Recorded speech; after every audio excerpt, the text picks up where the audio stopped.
She woke up from emergency surgery to find out her husband had divorced her while she was unconscious on the operating table. Her 3 premature babies were fighting for their lives in the NICU, and the man who was supposed to love her had already canceled her insurance, stripped her name from every record, and walked away with another woman on his arm. He thought she was nobody. He thought he had erased her completely. But here's what Grant Holloway didn't know. The woman he threw away like yesterday's paperwork was the sole heir to one of the most powerful hidden trusts on the East Coast. And every cruel move he made, every signature, every filing, every lie, he was building the case against himself. She didn't scream, she didn't beg, she went silent. And that silence became the most dangerous weapon he had ever faced. This is the story of how a mother with $47 to her name brought down a Wall Street empire, not with revenge, but with patience. If you've ever been underestimated, dismissed, or thrown away by someone who thought power meant control, this story will remind you that the quietest people in the room are often the most dangerous. Stay until the end, because the moment she walks into that boardroom will give you chills. If this story speaks to you, hit that subscribe button and turn on notifications so you never miss a story like this. Drop a comment and tell me. Have you ever been underestimated? Let's talk about it. And share this with someone who needs to hear it today. Marilyn Lynn Parker woke to an alarm she didn't know, feeling a profound emptiness, like something vital had been stolen from her. Her throat felt like sandpaper, and her head was throbbing. For just a moment, she didn't know where she was or why she couldn't feel her legs. Then the memory of the pain came rushing back. She tried to sit up, but a searing ache ripped through her middle, making her gasp. I rushed to her bedside, placing a gentle hand on her shoulder. "Easy now," I said softly. "You have been through quite an ordeal." "My babies," Lynn whispered, her voice cracking and raw, from the breathing tube we'd removed hours before. "Where are my babies?" I hesitated. It wasn't for long, but it was long enough for her to notice. "They're in the NICU," I told her. "They're alive, they're fighters, very small, but they're stable for now." The wave of relief made her dizzy. Tears slid from the corners of her eyes into her hair. "Can I see them?" I had to look somewhere else. "There are a few things we need to talk about first." That's when a man Lynn had never met came in, carrying a tablet instead of a bouquet. His hospital badge identified him as administration, not a doctor. "Mrs. Parker," he began, then corrected himself, without a hint of apology. "Miss Parker." The word landed with more force than the surgery itself. "There has been a change in your marital status," he continued, his voice flat and detached. "Your divorce became final early this morning." Lynn just stared at him, sure that she must have heard him wrong. "That is not possible," she said. "I was unconscious." "Yes," he replied. But all the paperwork was valid. Her heart began to beat a frantic rhythm. Grant wouldn't. He already has. The man swiped the screen and angled it so she could see. Grant's signature was there, bold and familiar. Her own name was typed beneath his. Authorized. Executed. The date, the time, every detail was precise, and everything was final. "You are no longer covered by Mr. Holloway's insurance." He kept going. "The hospital administration has already reassigned your room. Your children's medical decisions are under review until custody is sorted out." Lynn's hands clenched the sheets. "Those are my children." "Is that in question?" he said. "That is what's being determined." The room started to feel unsteady. "Where is he?" she demanded. "I want to see my husband." The man finally met her gaze. "Mr. Holloway has declined any further involvement. After he left, I was the one who returned with a wheelchair instead of a kind word. I transferred her to a smaller room on a different floor. No windows, no monitors, just cold silence. She was given one thin blanket and a clipboard full of forms she couldn't see through her tears. Hours later, I had to wheel her past the NICU. She saw them through the glass. 3 tiny forms, tangled in wires and tubes, fighting a battle she was barred from. She reached out, but the wheelchair kept moving. It was in that moment that Lynn finally grasped the reality. She hadn't just been divorced, she had been deleted. And as she lay alone that night, clutching the plastic hospital bracelet Grant had arranged to have removed, a soft knock sounded at her door. A knock I prayed would change everything she thought about being utterly alone. Grant Holloway was probably in his Park Avenue penthouse, fixing his cuffs in the mirror as the sun streamed through his massive windows. The city spread out below him, orderly and his for the taking, exactly how he liked it. His world was quiet, controlled, sterile, just how he'd planned. His phone would buzz on the Marble Island, a calendar alert for his investor breakfast at 9 a.m. He'd take a sip of black coffee, scrolling through messages, congratulating him. A few careful questions, but no one fighting him, no drama. The divorce had been handled just as his lawyer had promised, efficiently. He probably hadn't slept, but it wouldn't show. He'd feel lighter than he had in months.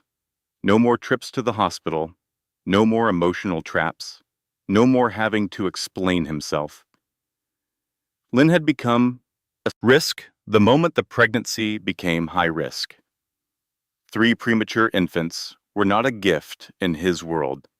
They were a complication, and Grant Holloway was a man who eliminated complications.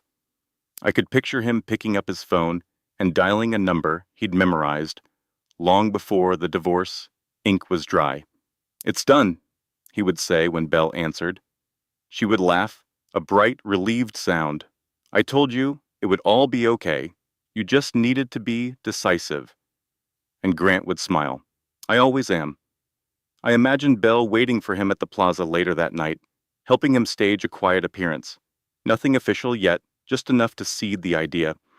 A new beginning, a new partner, a woman who complemented his ambition instead of draining it. As he would step into his private elevator, he'd feel a rush of triumph. He was in charge of the story now. He was the CEO who made the necessary sacrifices. The man who didn't let personal sentimentality get in the way of his professional ambition. Nobody would even wonder where Lynn had gone. By mid-morning, he was sitting at the head of a glass table overlooking Wall Street, his fingers wrapped around an expensive pen as he addressed his potential backers. He spoke of projections, growth, and expansion. Confidence poured off him. "This company is about to enter its strongest period," Grant said smoothly. "No distractions, no instability." The men across from him would nod, impressed. Then his assistant would slip into the room and lean in to whisper, "Sir, we have an issue with a funding channel." Grant would frown. Which one? The Parker Hale Trust. The name would mean nothing to him. "We don't work with them." "Not directly," she would say, choosing her words. "But their money is behind 2 of our secondary partners. They have paused everything pending a review." Grant would lean back, hiding his annoyance. "That's temporary." "Yes," she'd reply, "but they have requested updated disclosures regarding personal risk exposure." Grant's jaw would clench. "I will handle it." The meeting would start again, but something in the air had changed. For the first time all day, Grant would feel a flicker of doubt. He'd push it down. He had lawyers, advisors, and all the influence in the world. This was a minor issue. Outside, his phone would buzz again. An unknown number. He'd ignore it.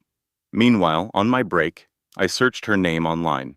My breath caught when I found an old society column. Marilyn Lynn Parker, heiress to the Parker Hale Trust. My hands started to shake. He did not know who she was. He thought she was nobody. And as Grant stood to shake the hands of his investors, certain he had cut away his past, I folded that piece of paper in my pocket. The system he relied on was already turning on him, and the woman he'd thrown away had just become the one thing he couldn't control. I walked to her new room, my heart pounding, and knocked on her door. It began with the sound of my cart's wheels, a sound I know she'll never forget. I took her chart off the bed. I'm the one who rattled the IV pole. I avoided her question, her voice so thin and unsteady. Where are you taking me? I couldn't look at her, just mumbled something about administration orders. We moved her from the calm, private room to the harsh reality of the general postpartum floor. The lighting was awful. The walls were bare. The air was sharp with bleach, not soft with lavender. The bed squeaked, and the blanket was useless against the cold.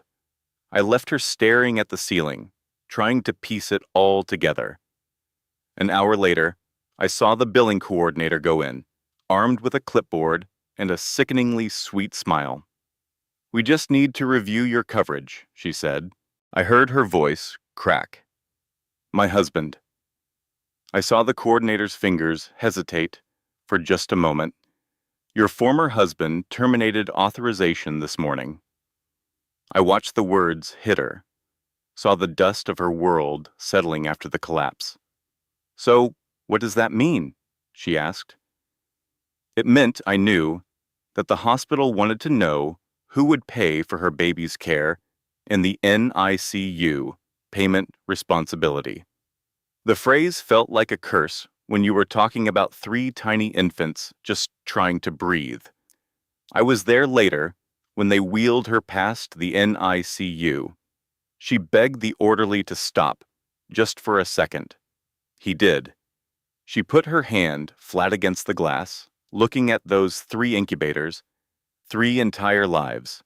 One of them moved a little, a tiny fist grasping at nothing.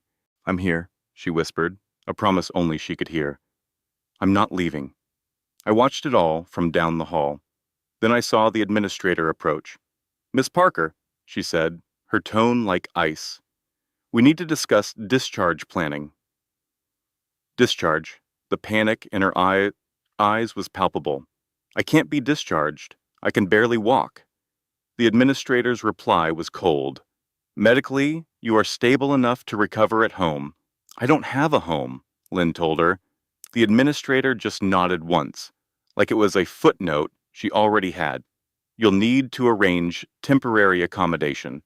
It was a quiet kind of cruelty, buried in paperwork and hospital policy. By that night, her meals were smaller. Her pain medication was the cheaper kind.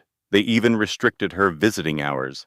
She was utterly alone, listening for the sounds of her own children among the cries on the ward. I imagined him, Grant Holloway, signing the papers with the same coldness he'd use on a business report.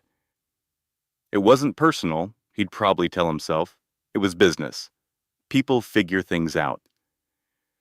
Back in her room, I saw Lynn scrolling through her phone, looking at all the messages to him that never went through, all blocked. I watched her hand shake as she typed out one last plea she knew he would never see. "They need me. Please." She didn't send it. She just curled up on her side, a woman who had given everything, finally understanding the truth. Grant hadn't just abandoned her. He was actively trying to break her. As the lights went down and she closed her eyes, she had no idea that someone else was watching, and that I had decided my silence had lasted long enough. My chance came in a quiet office at the end of the ICU hall, far from the administrators and their bottom lines. Dr. Naomi Reed was staring at a computer screen, arms crossed. I could see the glow from the hallway. 3 patient IDs, 3 premature babies, all suddenly under a financial microscope. I'd seen it happen before, though not often. Power plays disguised as policy. I saw her take off her glasses and rub her nose. She'd been a neonatologist for over 20 years. She'd fought for babies whose lives were being weighed against a budget. The system never admits its own cruelty. It just calls it standard procedure. A junior nurse, a friend of mine, knocked on her open door. My friend knocked on the doorframe. "Dr. Reed, administration wants confirmation on the Parker triplets." I heard Dr. Reed look up. "Confirmation of what?" That we're ready to scale back care if the insurance lapses, my friend said, and I could hear the shame in her voice. Dr. Reed's jaw went tight. Absolutely not. She stood up and walked right past me toward the NICU, her heels clicking with purpose. The room was quiet, just the hum of machines that were breathing for lungs too small to do it on their own. She stopped at the first incubator, just watching the baby's tiny chest rise and fall. They're stable, she said to herself. Fragile, but stable. I watched her pull up the mother's file.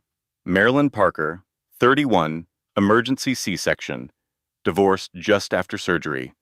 Dr. Reed's eyes narrowed. She went back to her office. She opened a secure folder on her computer, one I'd never seen her use. It was full of old reports and legal notes from a case years ago, a case where a mother was almost destroyed by this same system. Then she picked up her phone and dialed a number she knew by heart. Ethan Cole, I heard a man's voice say. It's Naomi Reed, she said. I need a lawyer, not for the hospital, for a patient. There was a short pause. That's not a call I get every day, he answered. What's going on? She laid it all out. The divorce, the canceled insurance, the pressure to make life or death decisions based on money. When she was done, the line was quiet. Do you know who Marilyn Parker is? Ethan finally asked. No, she said. Only that she's being crushed. He let out a long breath. Then listen. Do not let them move those babies. Record everything. Every conversation. Every request, he said. Every signature.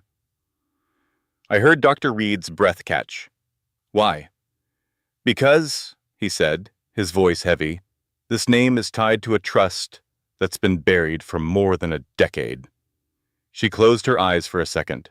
She'd followed her gut, and it had led her here. She returned to the NICU and told the team, no treatment changes without my direct approval. Anyone from administration comes by, you send them to me. That night, I made my decision. I took the official insurance termination notice I'd been asked to file, made a copy, and slipped it under Dr. Reed's door. Later, I saw her go to Lynn's room herself. Lynn looked so small in that big bed, her eyes full of fear. I'm Dr. Reed, Naomi said softly. I'm in charge of the NICU. Lynn tried to sit up. My babies? They're alive, Naomi said. And they're staying that way. Tears streamed down Lynn's face. They're trying to take them. Naomi held her hand. Not without a fight. My small act felt monumental. As Dr. Reed left, she sent one last email, marked confidential, with every document attached, including mine.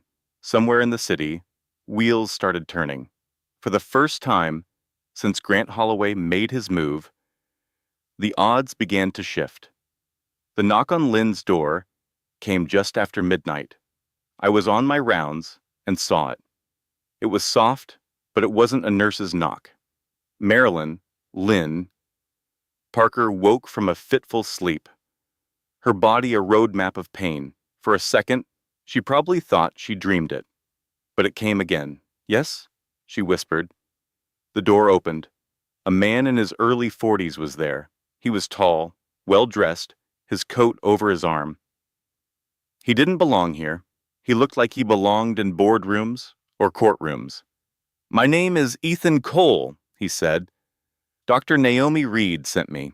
I watched her push herself up against the pillow, fresh panic in her eyes. Is something wrong with my babies? No, he said very quickly. They are stable. This has nothing to do with their health.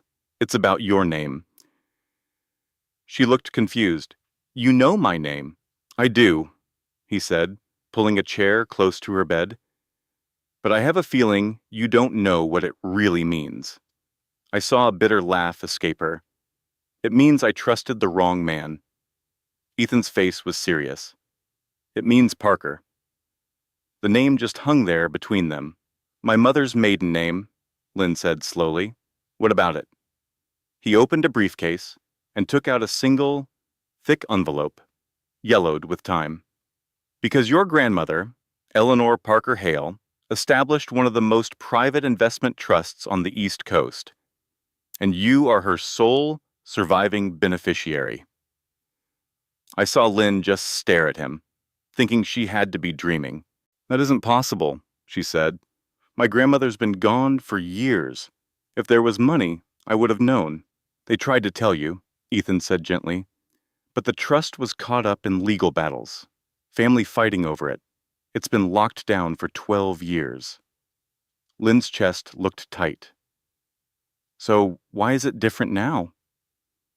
Because of a specific clause, Ethan told her, one that only triggers after the birth of legitimate heirs.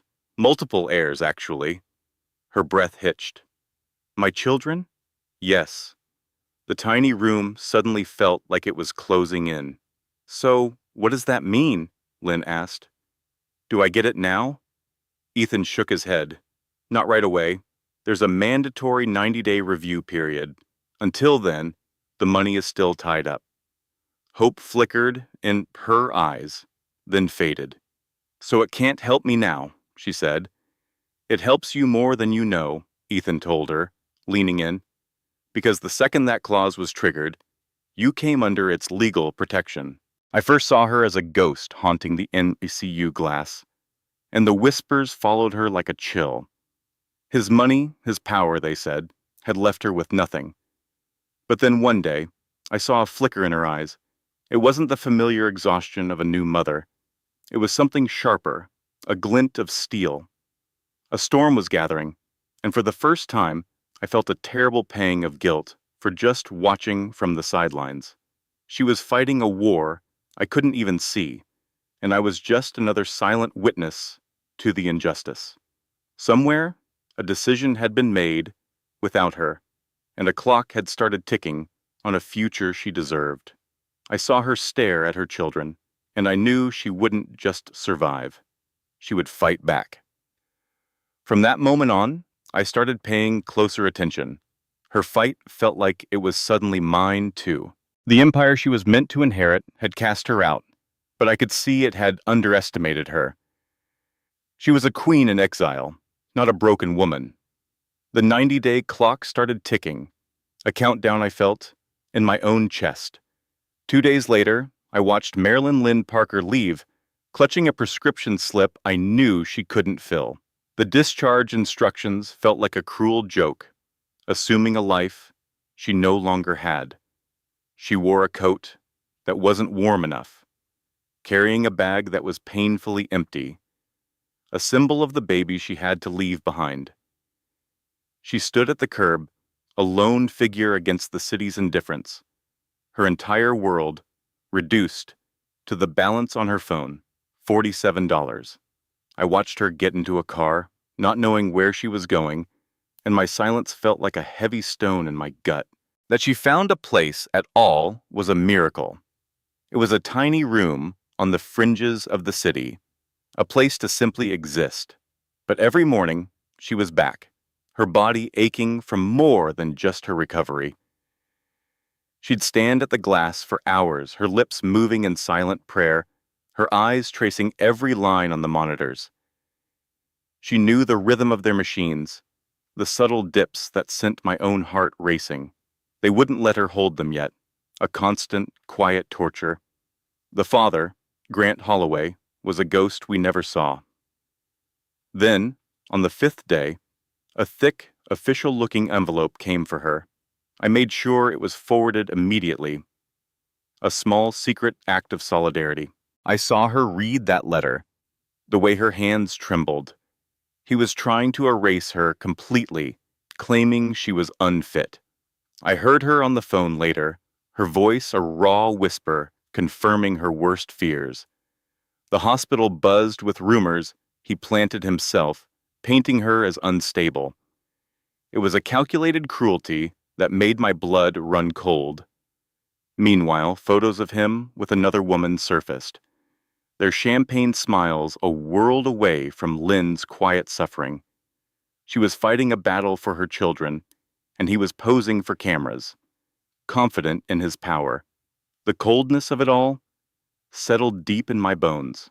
I was watching a man try to bury his wife while she was still breathing.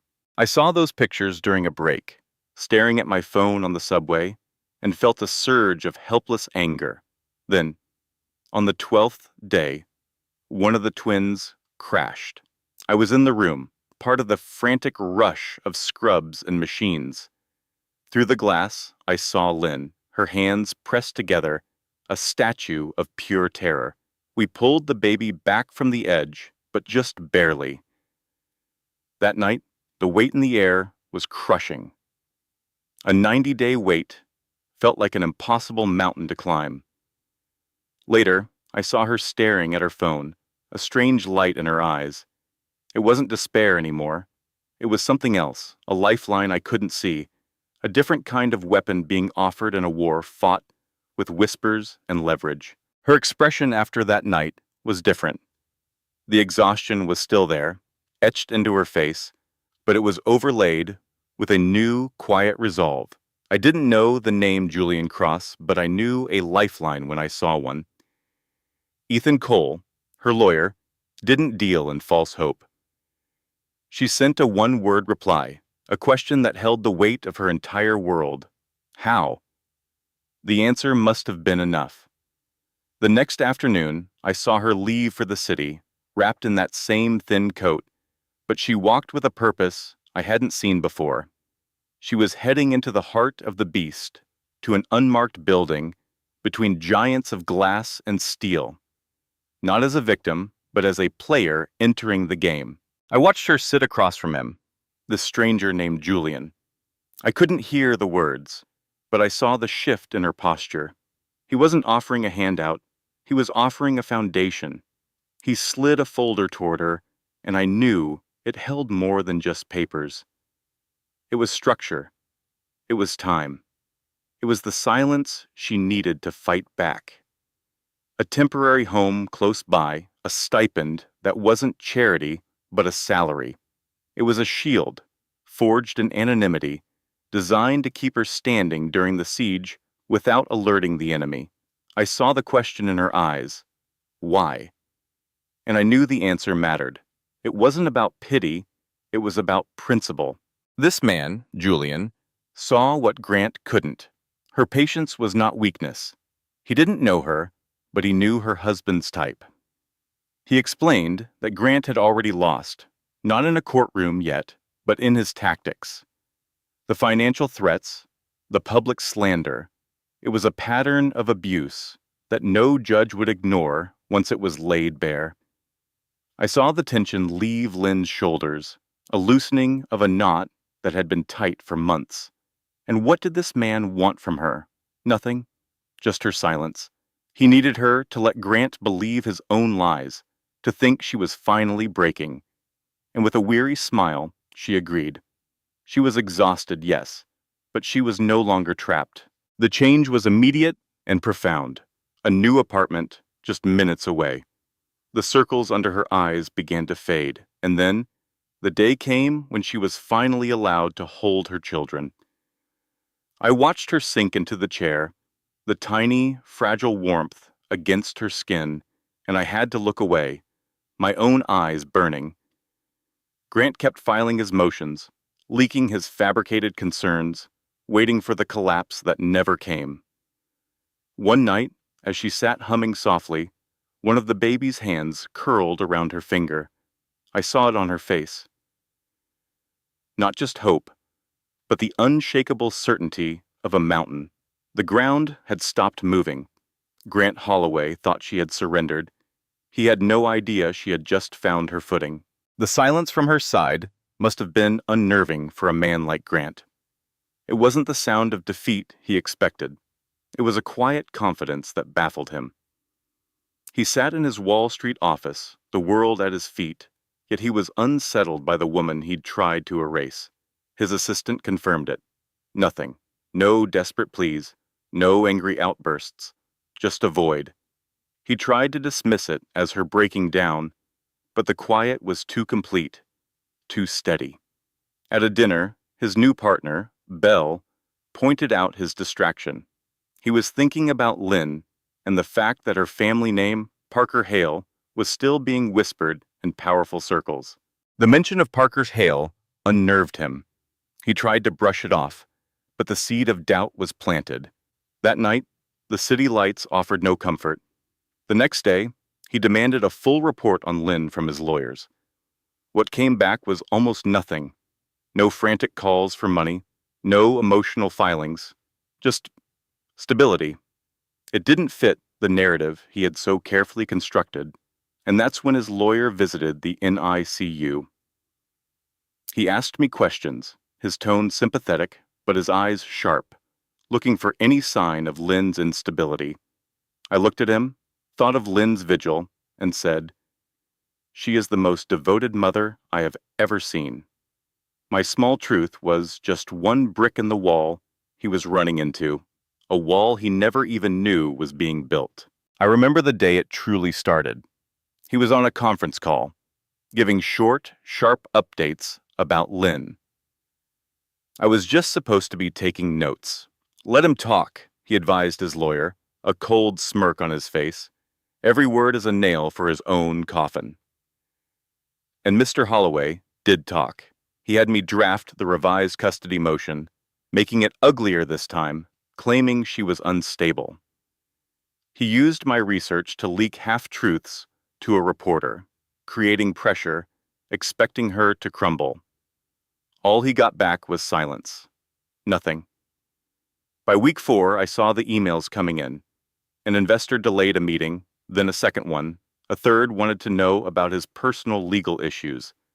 I heard him yelling at his primary assistant, blaming everything but himself. But that night, I saw a document left open on his screen, a private memo he shouldn't have seen. It was about a capital shift, linked to a legacy trust. I only saw 2 words before he closed it: Parker Hale. I pictured Lynn somewhere across town, holding her tiny baby, a life she almost lost, and a piece of me ached. I think I started to understand then what he couldn't. Her silence wasn't weakness. It was a strategy. As Mr. Holloway started to feel the ground give way beneath him, he made the mistake of pushing even harder. He never saw that every move he made was just pulling the trap tighter around himself. So, he decided it was time for a public appearance. Silence had gone on too long.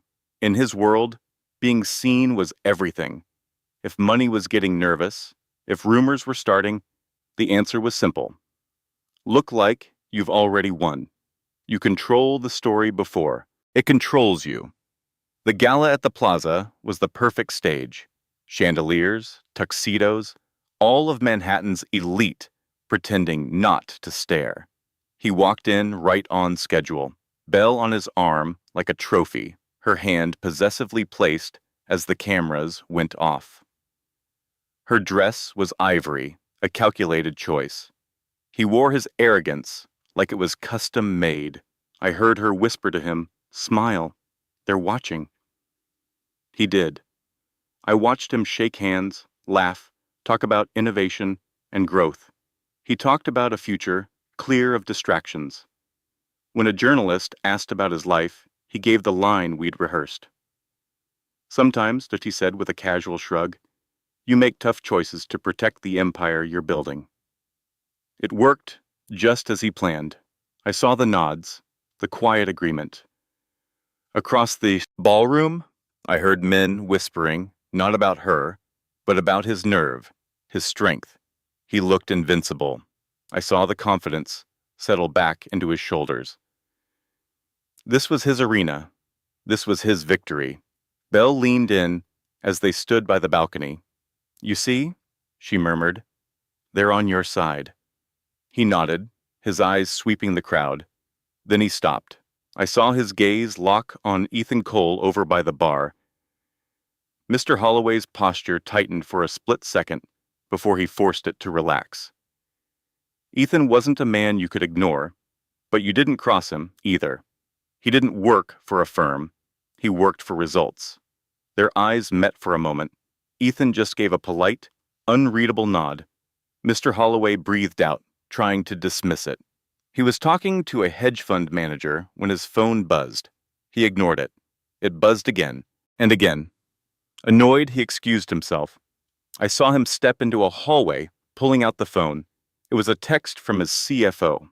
"We have a problem." I couldn't see what he typed, but his shoulders were tense. "Be specific." The reply took a moment longer. One of our key investors just paused, citing exposure concerns on a legacy trust review. I knew what was coming next. Which trust? The three dots felt like an eternity. Then the answer, Parker Hale. From where I stood, the hallway seemed to shrink around him. He typed furiously. "That's not active. It's dormant." The CFO's reply came back. "We thought so, but someone has enough pull to make them very nervous." He put the phone away and walked back into the party, a perfect smile plastered on his face, his laugh echoing as if nothing was wrong. But I could see it. The music seemed louder, the room smaller. And somewhere across the city, Lynn Parker sat by three little bassinets, her hand resting on the smooth plastic. She didn't have to know about the gala. She didn't need to, because while Grant Holloway was performing strength for an audience, the actual foundation of his world had started to splinter. And this time, I knew no amount of feigned confidence was going to fix it. The explosive headlines he wanted never appeared, and that, more than anything, seemed to eat at him. In the days after the party, his name was still in the business pages, linked with words like resilience and confidence. But I could feel the change. Fewer invitations arrived. His calls took longer to be returned. Big meetings were suddenly pending review, and Lynn Parker was a ghost. I stood in his office one morning, feeling like I was holding my breath as he drummed his fingers on his desk. "I can't find her." I had to tell him. No hospital records under her name, no new court filings. She hasn't replied to a single thing. His jaw tightened. "She's hiding." I almost said it. The thought that was screaming in my head. Or maybe she doesn't have to.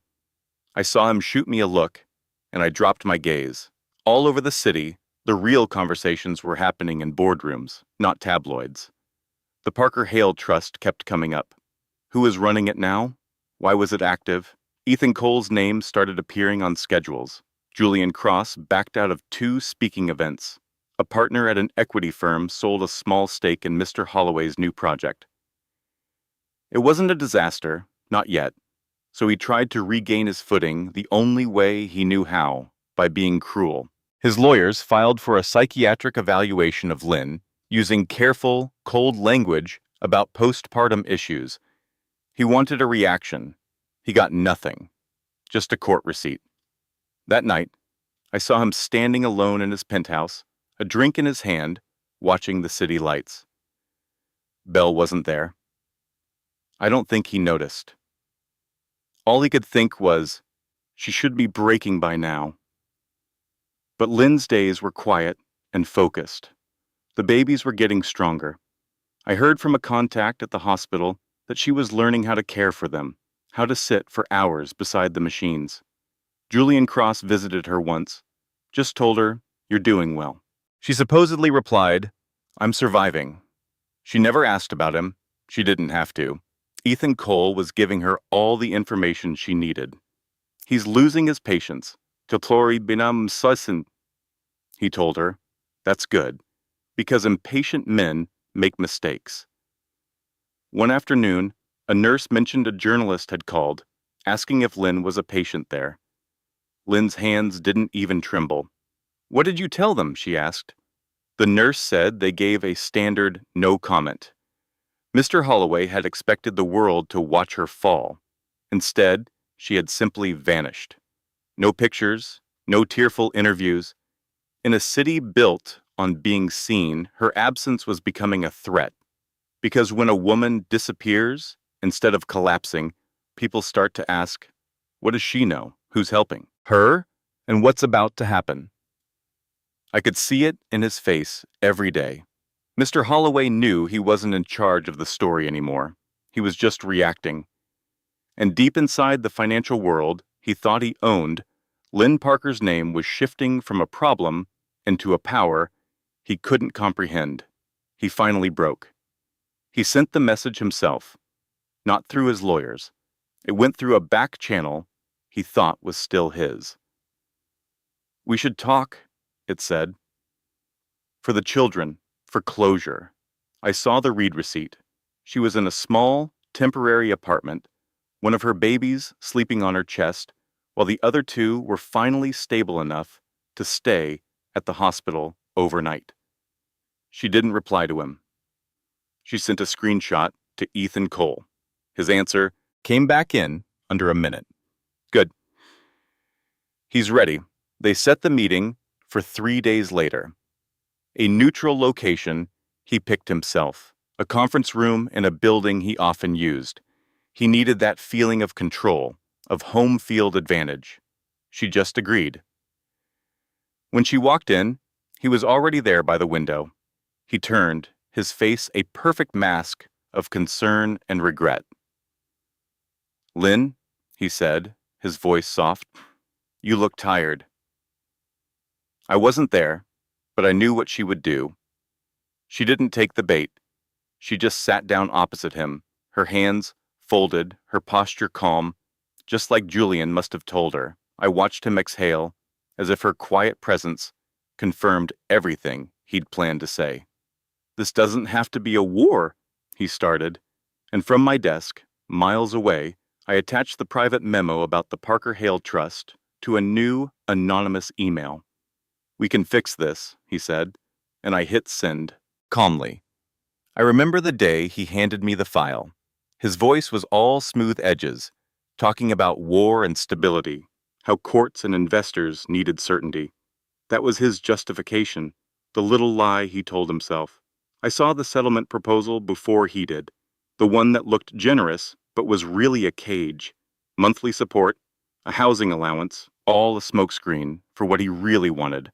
Her silence, her signature, her surrender. He watched her so closely during that meeting, I heard. He thought her steady hands meant defeat.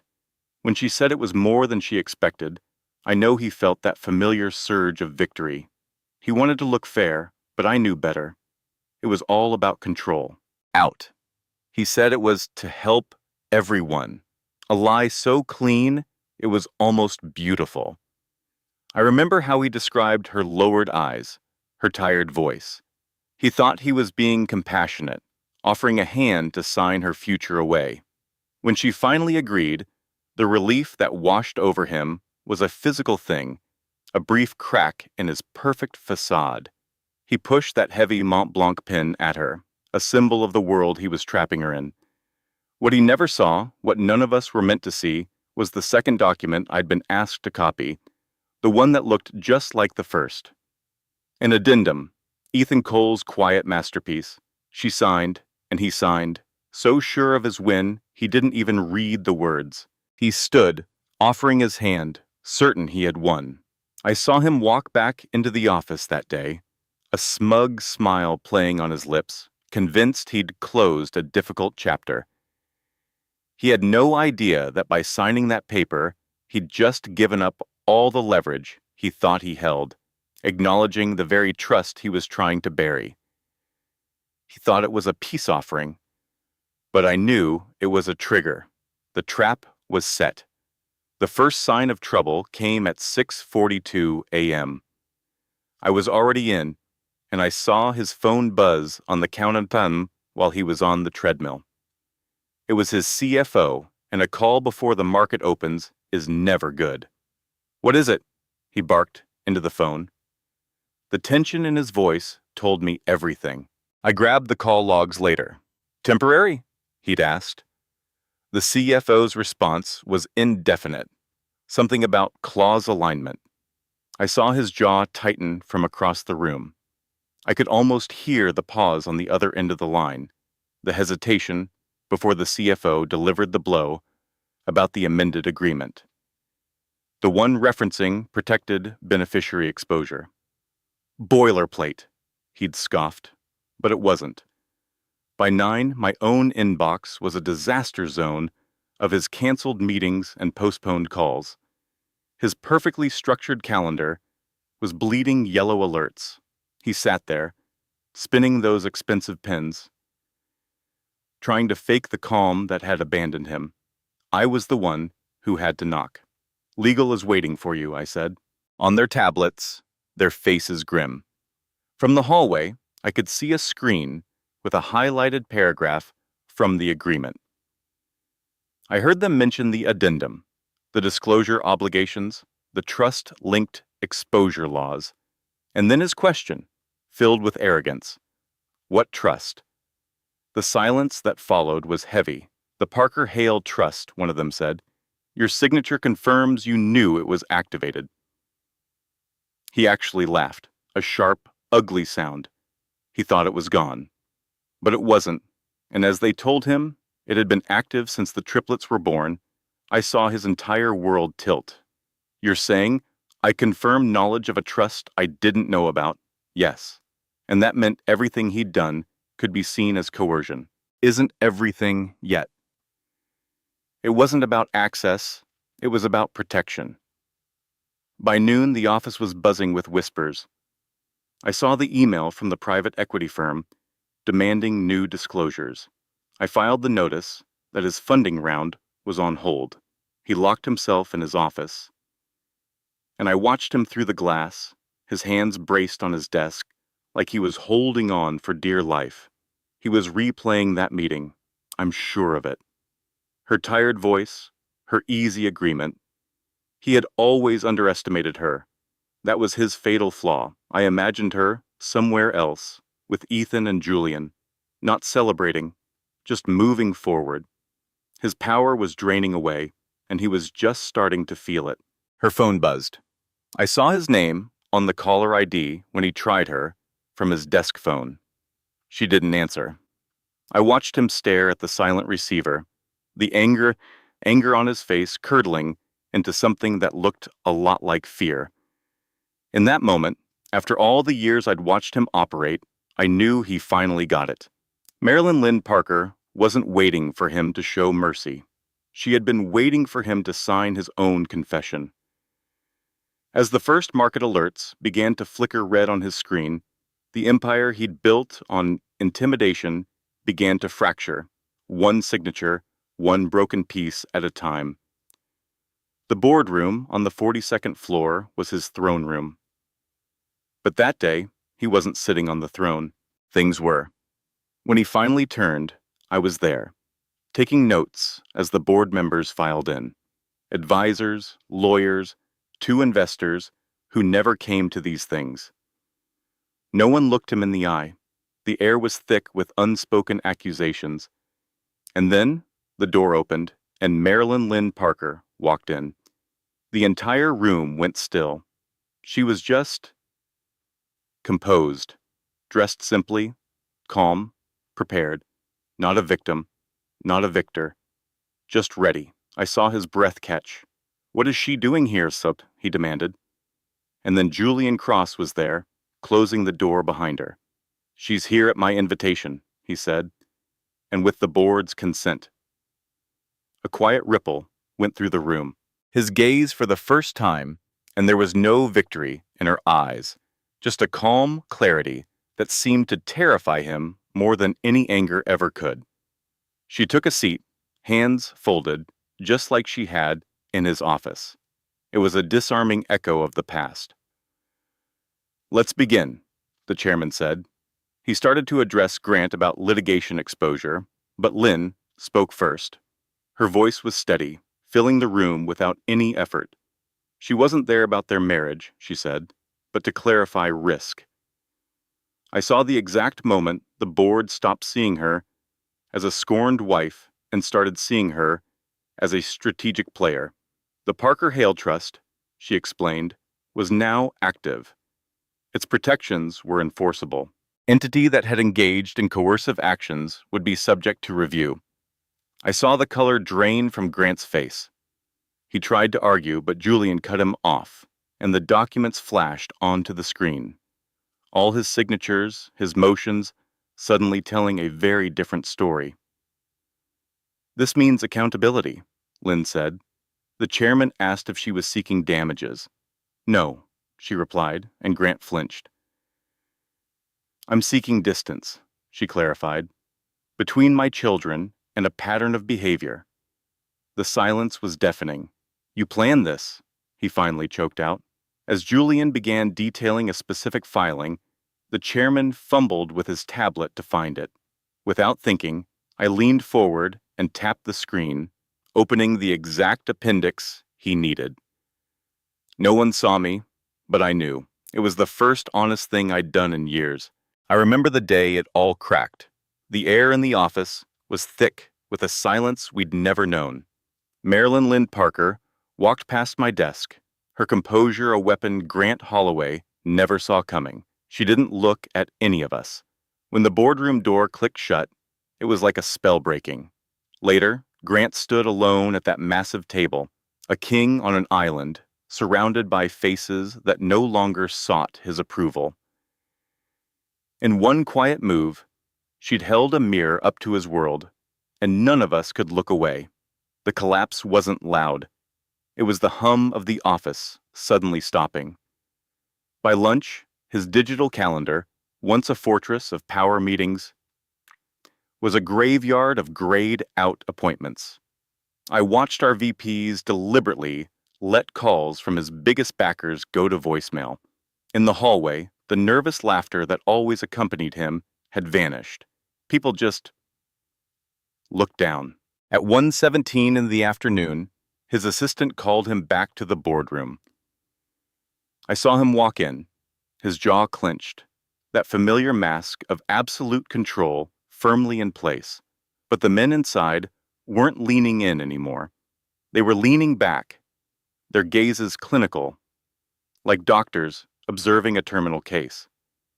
I heard the chair's voice through the glass, words like risk assessment and external pressure. Grant's nod was sharp, dismissive. Temporary turbulence, he called it. But then another voice, cutting through the calm, mentioned 3 funds had formally pulled out. Grant's head shot up. "Pending outcome," the voice clarified. "The outcome of his leadership." That word, leadership, hung in the air like an accusation. I saw our lawyer slide a single sheet of paper across the table. It was about reputational vulnerability, about the trust. I saw him shove the document back. His voice was low, but carried. "This company is me." The chair's reply was even quieter and deadlier. "That used to be an asset." A heavy final silence fell. Then the word that ended it all: contingency. They were installing an interim CEO. I heard Grant's laugh, a sharp, ugly sound stripped of all humor. He called it a personal matter.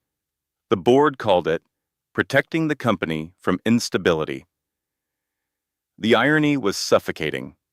I thought of Ms. Parker then, and for the first time felt a profound shame.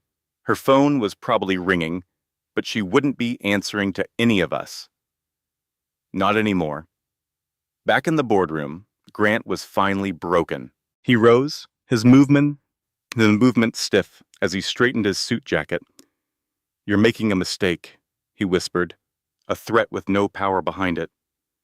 I heard him mention the trust, but the board's lawyer just quoted Julian Cross, and the words echoed through our hushed workspace. "Influence is." Grant had no reply. For the first time ever, Grant Holloway was speechless. That evening, the memo landed in our inboxes. Temporary leadership transition. The market didn't panic. It just stepped back cautiously. Our stock took a small dip. I saw him leave, for the last time, walking to his penthouse alone. I knew his fiancée's things were already gone. A note was all that was left. He stood there, holding a drink he never touched, seeing how fragile the belief he commanded truly was.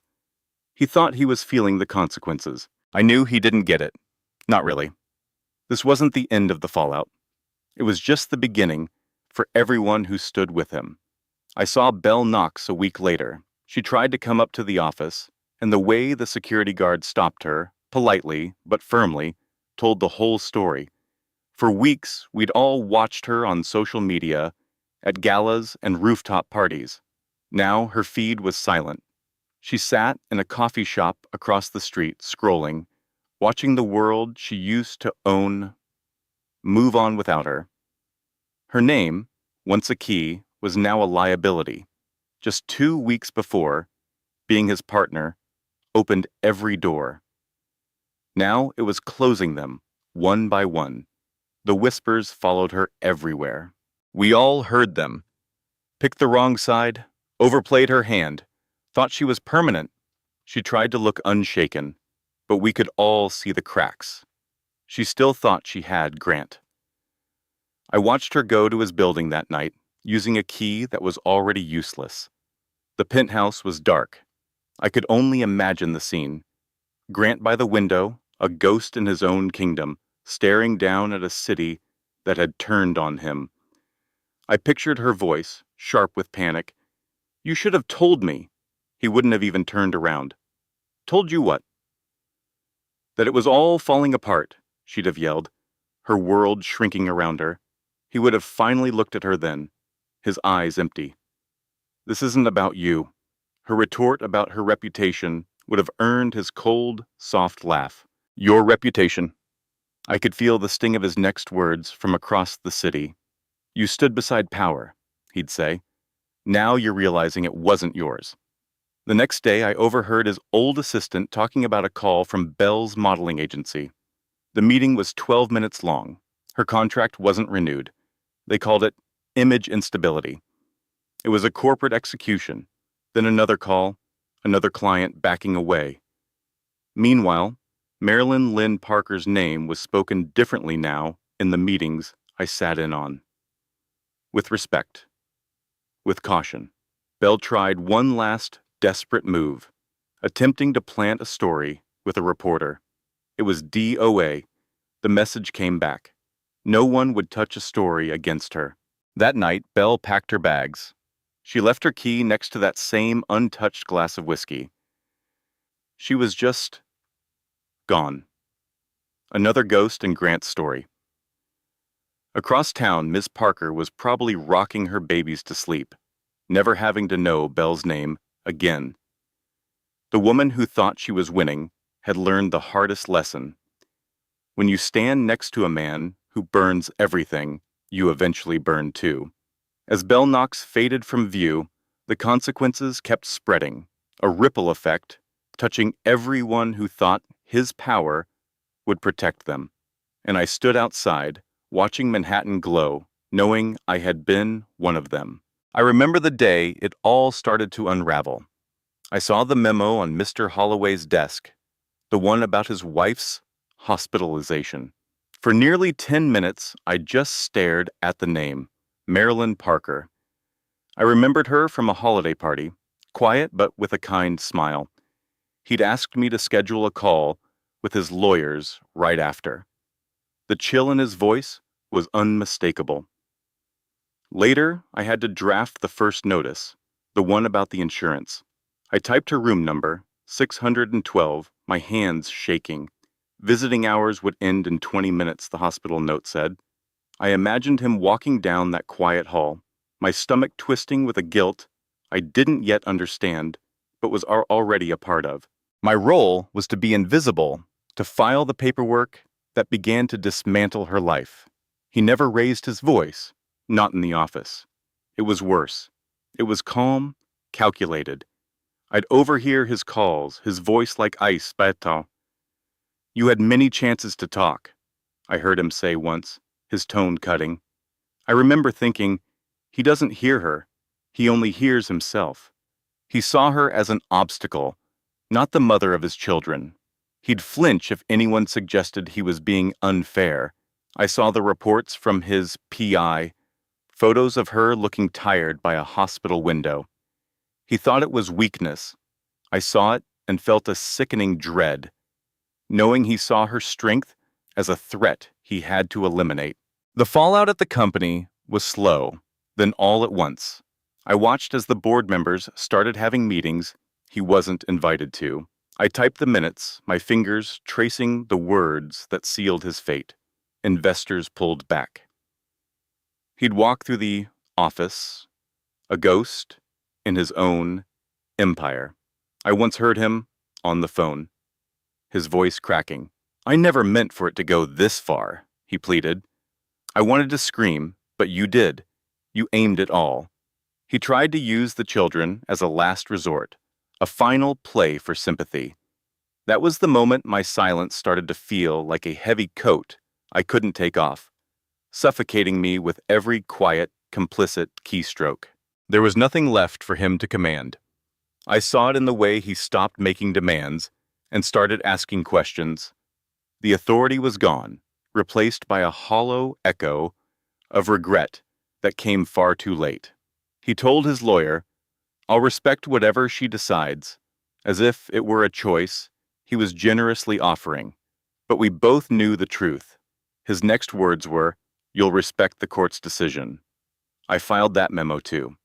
The final time I saw him, he paused by my desk, looking right through me. "She was stronger than I thought," he muttered. I just nodded, thinking, "No, you were just weaker than you believed." The weight of my inaction felt like a stone in my gut. The custody hearing was on a Tuesday. I knew because I had to pull the file for his attorney. I saw her name, Marilyn Lynn Parker, and felt a surge of something I hadn't felt in months. Hope. I imagined her walking in alone, no armor needed. I pictured Mr. Holloway, a man who once commanded boardrooms, looking small and brittle across the aisle. His lawyer's whispers were just noise. I thought about the documents on my computer, the emails, the timeline of his cruelty. The judge's voice, described to me later as sharp and tired, would cut through all the legal jargon. It was time for the facts, and I knew I was sitting on the most important one. His lawyer painted a picture of instability, citing her temporary housing and lack of income. But I knew the truth behind those circumstances. I imagined her standing tall, her voice clear. "I'm here to show who showed up." And I thought of the email, the one I'd seen by accident, the one where he instructed his broker to terminate medical coverage, time-stamped just hours after her emergency surgery. It was everything.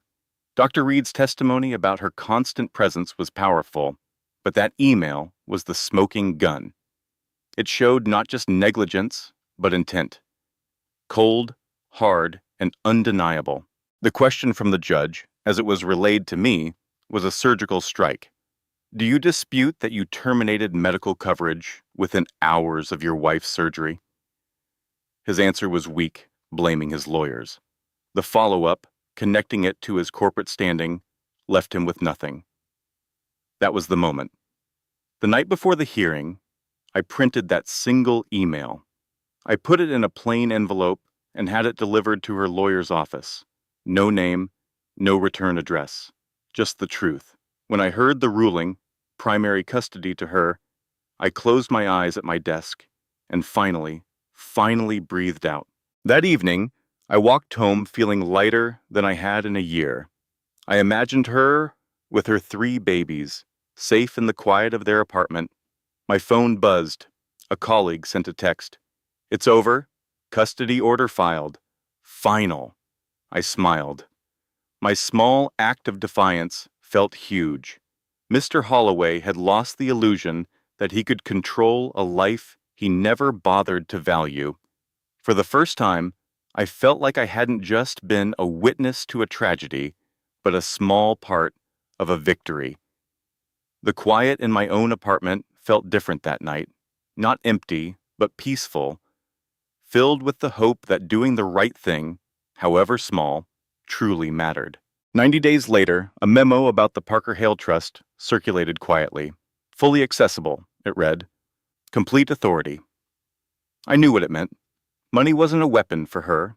It was a shield. She didn't appear in the society pages or news feeds. There was no victory tour. I just knew she was out there, quietly rebuilding. She wasn't just surviving what he did to her. She was creating something better from the ashes.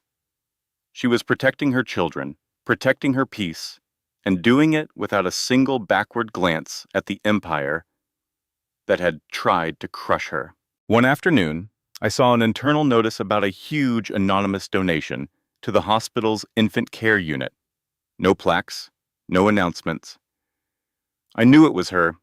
It was a quieter kind of power. Later, I saw a picture online, posted by a friend of a friend. It was her, in a park, laughing. A man was with her, holding a bag of groceries, looking at her with simple kindness. He wasn't a titan of industry. He was just a man who showed up. My one small act, sending that email, didn't change the world, but it helped close a door on a man's cruelty and open another to a woman's quiet, beautiful, and hard-won peace. And for me, that was everything. I overheard Julian talking to her on the phone one day when he came by the office to sign some final papers. His voice was gentle. "I don't want to be another man who steps into your life because you survived something," he'd said.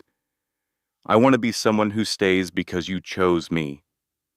I could almost hear her quiet strength through the receiver. "I'm not looking to be saved." I heard his smile in his voice. "I know. I'm asking to walk beside you." Meanwhile, Grant was moved to a smaller office on a lower floor. Interim became permanent. His name was now a cautionary tale.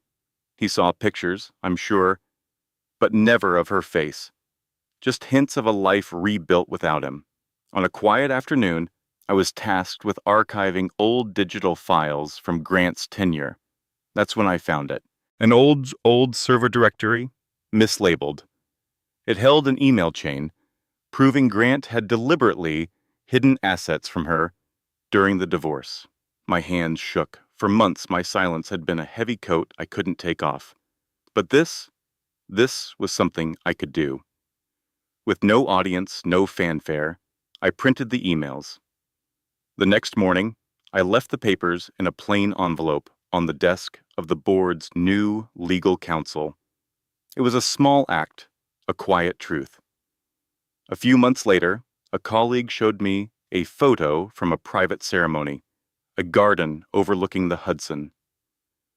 Lynn Parker, in a simple dress, looked whole and finally free.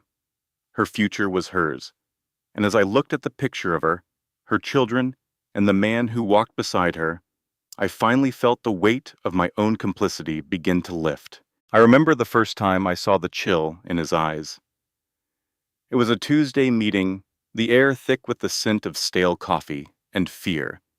He didn't yell at her, nothing so obvious. He just took her idea, polished it with his own words, and presented it as his own genius. He smiled at her, calm and steady, and I saw her light dim just a little. I stayed quiet. We all did. That silence is the heaviest thing I carry. And then today, years later, I saw a photo of her wedding online. She was walking toward a man named Julian, not with triumph, but with a profound peace I never saw in our old office. It was a choice. She was choosing him. And I understood then, that's all she ever wanted. It was a quiet ceremony, the kind he would have called insignificant. But her strength, her survival, it was the loudest thing in the world, right there at the edge of that garden. I was there when his world came apart. I watched them take the name off his glass door, watched the interns stop trying to impress him. The office grew quiet, stripped of the power he wore like a suit. His phone would buzz, but the calls weren't from allies anymore. He tried to start over, small-time deals and quiet lunches, but it never worked. It wasn't about business acumen. It was about character. Trust, once you incinerate it, doesn't grow back from the ashes. I think about her sometimes, not with pity, but with a kind of awe. He thought his power made him immune. He never understood that true power isn't about control. It's about consequence. Back then, I was too afraid to speak up, but I saw everything. I kept a record, a small, hidden file of emails and notes, just in case. His choices, the law, and time brought him down. But I have to believe my choice helped, even a little. One evening, as the city lights started to blur, I opened that old file. My heart hammered against my ribs. An email chain here, a memo there, proof of what he took from her. My family was asleep, safe and sound, and I thought of her, finally getting to live that same piece.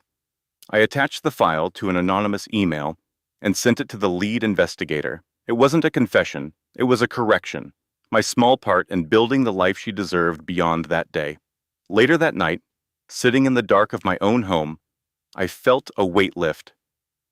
A silence I had carried for years finally breaking. I hadn't won anything, but I had finally chosen a side. I had chosen the truth on my own terms. Now let me tell you what this story is really about. Because on the surface, yes, it's about a man who lost everything because he underestimated his wife. But if that's all you take away, you've missed the deepest part. This story is about the difference between power and strength. Grant Holloway had power. He had money, influence, lawyers, connections, an entire empire built on the idea that he could control any outcome. And for a long time, it worked. People feared him. People obeyed him. People looked the other way. But Lynn Parker had something he could never buy and never fake. She had strength, real strength, the kind that doesn't need an audience, the kind that shows up at a hospital window every single morning, not because anyone is watching, but because those 3 tiny lives behind the glass are the only thing that matters. Grant confused silence for surrender. He confused her exhaustion for defeat. And that is the mistake that powerful people make over and over again throughout history. They assume that if someone isn't fighting back the way they expect, it means the fight is over. But sometimes, the most powerful thing you can do is simply refuse to perform your pain for the person who caused it. Think about that for a moment. He wanted a reaction. He wanted tears, begging, public breakdowns, something he could point to and say, "See? She's unstable. She can't handle this." And when she gave him nothing, absolutely nothing, it drove him out of his mind, because you cannot defeat a person who refuses to play your game. There's another lesson here, and it's one that doesn't get talked about enough. Look at how many people watched what was happening and said nothing. The hospital administrator who reassigned her room, the billing coordinator who delivered the insurance news without a shred of compassion, the assistant who typed the memos and filed the paperwork. For weeks, people saw the cruelty happening in real time, and they stayed silent because it was easier, because the man doing it was powerful, because speaking up carried a cost. But here's what's beautiful about this story. It wasn't one hero who saved her. It was a chain of small, quiet acts of courage. A nurse who slipped a document under a doctor's door, a doctor who picked up the phone and called a lawyer who worked through the night, a stranger who offered stability without asking for anything in return. And yes, even the assistant who finally, after months of silence, printed one email and put it in a plain envelope. None of those people stood on a stage. None of them got credit. But each one of them made a choice. And each choice moved the needle a little further toward justice. That's the real lesson. You don't have to be the loudest voice in the room to change someone's life. Sometimes the most powerful thing you can do is simply tell the truth when everyone around you is pretending not to see it. And let's talk about Grant for a moment. Because his downfall wasn't caused by Lynn. It was caused by himself. Every document he signed, every motion he filed, every calculated act of cruelty, he was building a record. He was so convinced of his own invincibility that he never once considered the possibility that his actions would be reviewed, examined, and held against him. He weaponized the legal system against his wife, and that same system turned around and consumed him. There's a profound truth in that. When you use power to harm someone, you are not just hurting them. You are creating evidence. You are establishing a pattern. And patterns, once they are visible, cannot be unseen. And finally, this story teaches us something about what it means to rebuild. Lynn didn't come out of this seeking revenge. She didn't hold press conferences. She didn't try to destroy him publicly. She simply built a life. She held her children. She chose peace. She chose a man who didn't want to save her, but simply wanted to walk beside her. That's not weakness. That's the strongest thing a human being can do. To survive something devastating and choose love over bitterness. So if you're watching this right now, and you're in a situation where someone is trying to make you feel small, where someone is using their power to control your life, where you feel invisible and alone, remember Lynn Parker. Remember that silence is not the same as surrender. Remember that patience is not the same as weakness. And remember that the people who underestimate you are already making their biggest mistake. Your story isn't over. It's just getting started. This content has been carefully researched, developed, and manually edited by our team to deliver meaningful lessons and real value to our audience. The names, characters, and specific events in this story are fictional and created for educational and entertainment purposes. Any resemblance to real persons or actual events is entirely coincidental. Our goal is to inspire reflection, empathy, and personal growth through the power of storytelling. Thank you for being part of this community.